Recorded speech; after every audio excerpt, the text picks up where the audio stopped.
Bonus দিচ্ছেন 150 টাকা, আপনার বিজনেস নিয়ে বাড়ি যান, বলে কিনা? অ্যান্সার কি আসবে? ক্যালকুলেটেড করুন, সবার হাতে মোবাইল আছে, ধরে আছেন, একটু ক্যালকুলেশন করেন। আমি 3 বছর ডিএক্সনে আছি, কয় বছর? 3 বছরে 6000 টাকা করে প্রোডাক্ট নিয়ে 2,16,000 টাকার প্রোডাক্ট ইউজ করেছি। কত টাকার ধরেন ইনভেস্ট? কত? 2,16,000 টাকা কি আমার ইনভেস্ট? আজকে একটা ইনফরমেশন দিয়ে যাই, জাস্ট এটা আপনাদের গাইডলাইন হবে। আমি 1 বছর 4 মাসে স্টার ডায়মন্ড অ্যাচিভ করেছি। ডায়নামিক টিমে আমি প্রথম স্টার ডায়মন্ড অ্যাচিভ করেছি। তো আমি টোটালে এই 16 মাস ইনকাম নেই, বাদ দেন, তাহলে 3 বছরে 36 মাস, 16 মাস যদি ইনকাম না নেই তাহলে কয় মাস? 20 মাস। আমি যখন ফার্স্ট ডায়মন্ড হয়েছি আমার ইনকাম ছিল 50,000 টাকা প্লাস গভর্নমেন্টকে ট্যাক্স দেওয়ার পর 43,000 টাকা আমার ইনকাম এসেছে। ওকে, তো আমার ইনকাম বোনাস আপনাদেরকে দেখিয়েছে। তো আমি যদি গড়ে নাও 20 মাসে 50,000 টাকা রানিং ইনকাম নেই, কত? 50,000 টাকা। এই 20 মাসে কয় টাকা ইনকাম নিয়েছি ডিএক্সএল থেকে? 10 লাখ টাকা। থ্যাংক ইউ আপু আপনাকে। কত টাকা লাভ হইলো না লস হইলো? ইনকাম পরের মাসে দিবে কি দিবে না? ব্যাংকে টাকা রাখলে আমি একটা ব্যাংকারকে জিজ্ঞাসা করেছিলাম, সোনালী ব্যাংকের, আমাদের মেহেন্দিগঞ্জের, যে স্যার আপনি বলতেছেন আমি আপনার সব কথা মানি, আপনি আমার টাকা দিয়ে ব্যবসা করবেন, ব্যাংক চালাবেন, আর আমি আপনার শুধু টাকা দিতে থাকবেন, এটা কিরকম ফিল হলো? বলো কিভাবে? আমি 6,000 টাকা করে জমা রাখবো, 2,16,000 টাকা হইলো, আপনি আমাকে খুব বড় একটা প্যাকেজ দিলেন, 2.5 লক্ষ টাকা ইনকাম দিলেন, তার আমাকে 2,16,000 সাথে কত টাকা দিতে পারেন বাড়তি? 2.5 লাখ টাকা দিবে? দিবে? ওকে, ঠিক আছে, ভাবলাম এককালে খুব ভালো আমাকে মানে একটা সাপোর্ট দিয়ে 2.5 লক্ষ টাকাই দিল। পরের মাসে দিবে? এই গত মাসে আমি বোনাস উইথড্র করেছি 1,46,000 টাকা। কত টাকা? তো আমি আসলে সোশ্যাল মিডিয়াতে এই জিনিসগুলো ভাইরাল বহুত সমস্যা, ঠিক আছে? যখন আপনি বিজনেস করবেন আপনার পাশে আপনার ফ্যামিলি মেম্বার তো দূরের কথা, আশেপাশে কেউ থাকবে না, বাট যখন ইনকাম করবেন আপনার ইনকাম নেওয়ার মানুষের অভাব থাকবে না। তো আমি তখন চিন্তা করলাম যে আমার এত ইনকাম আসছে, কিন্তু এটা কি আমি ওই যেদিন জয়েন হয়েছি সেদিন থেকে স্বপ্ন দেখেছি না গত মাসে স্বপ্ন দেখেছি সেটা সম্পূর্ণ হয়েছে? বললাম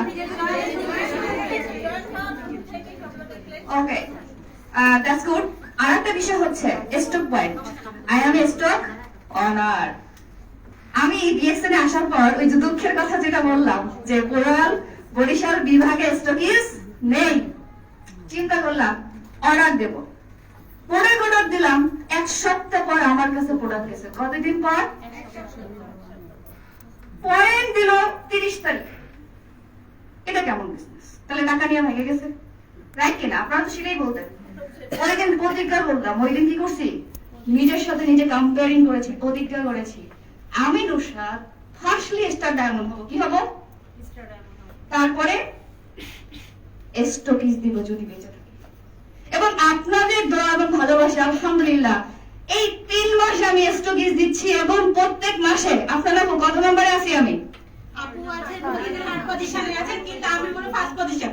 কারণ হচ্ছে কি উনি একমাত্র হচ্ছে স্টকিস মেয়েদের ভিতরে, আমি তাকে ফার্স্ট পজিশনই বলবো, আর সারা বাংলাদেশের ছেলে মেয়েদের ভিতরে উনি থার্ড পজিশনে আছেন। তার জন্য কনফিডেন্স হয়ে যাবে।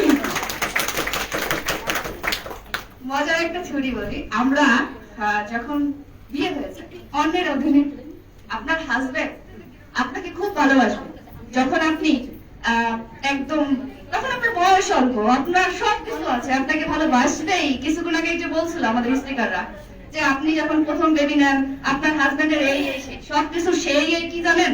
মানি। কি মানি? আপনার কাছে মানি থাকবে, ওই সেই কিছু নাই, আপনি বেস্ট। কি এই ঈদে কয়জন আপনার বাবা মাকে, আপনার শ্বশুর বাড়ির ফ্যামিলিকে নিজের টাকায় মার্কেট করে দিচ্ছেন?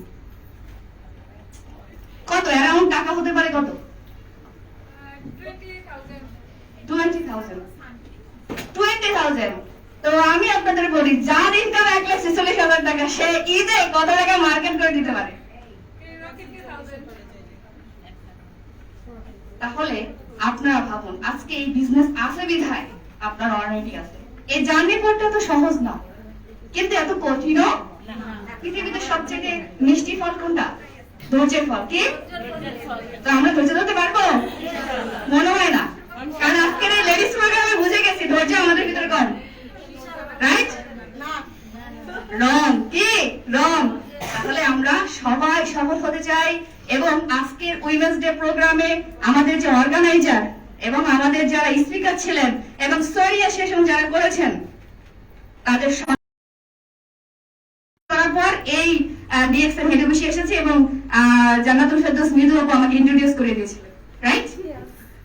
তো ইনশাআল্লাহ আবার ফিরে আসবো আগামী বছর, হয়তোবা স্টার্টাস চেঞ্জ হবে, অবশ্যই চেঞ্জ হবে, অবশ্যই ইনশাআল্লাহ। বলবো না, এটা মন থাকবে, ইনশাআল্লাহ আপনাদের সামনে দেখাবো। আমি এটাই করি, সব সময় ব্যাক সাইডে থাকি, সামনে কিছু একটা করে দেখাই। তো সবাই আজকে এখান থেকে একটা ডিসিশন নিন যে আমরা কি করব। আগামী বছর নুসরাত আপু যে টাকা দিয়ে মার্কেট করে দিয়েছে, আমি তার বেশি টাকা দিয়ে মার্কেট করে দেব ফ্যামিলিকে। রাইট? তো অসংখ্য ধন্যবাদ। আমার কথা যদি আপনাদের কাছে ভালো লাগে অবশ্যই অবশ্যই মন খুলে দোয়া করবেন। আর যদি খারাপ লাগে এখান থেকে মাথা থেকে জেনে ফেলে দিবেন।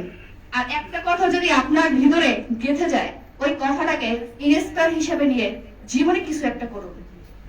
দেখবেন আপনার সমাজ, আপনার ফ্যামিলি, আপনার সন্তান সবাই আপনার প্রতি আকৃষ্ট এবং আপনার গুণগান করবে। আপনি নিজে একটা ব্র্যান্ড, ডিএক্সএন তো ব্র্যান্ড, এটা আপনার কোম্পানি। এটা কার কোম্পানি? সবাই ভালো থাকবেন। আর কথা বাড়াবো না, বেশি কথা বললে স্পিকারের আদর কমে যায়। সবাই ভালো থাকবেন। Good morning DXN, good morning everyone, আল্লাহ হাফেজ। Thank you so much powerful lady leader আমাদের নুসরাত জাহান আপু। চমৎকার আলোচনা ছিল।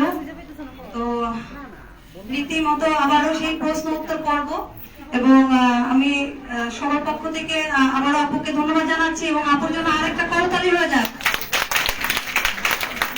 Thank you. তো আগের মতো ভুল করবো নাকি? তাহলে প্রশ্ন করবো না। আমরা জাস্ট হ্যান্ড রেজ করব। বাবু তুমি যাও তো, দেখো কে ফার্স্টে আগে হাত তুলে যাও। আমরা তো উঠছি, উঠে না না না না, শরীরটা খারাপ।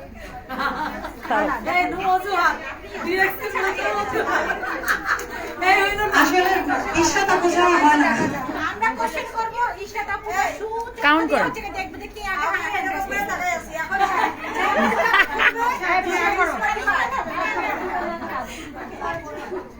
যে মুখ আগে খুলবে সে ডিসকোয়ালিফাই, সে পারলেও ডিসকোয়ালিফাই। ঠিক আছে? আর ওই উত্তরটা নিয়ে যদি ও রাইট অ্যান্সার দেয় তাহলে ও কোয়ালিফাই। উত্তর না দেয় তো উত্তর কেউ দিব না। ঠিক আছে? দিদি আমার ভাই আমি দক্ষিণ দেব। সময় আগে হাত তুলবো।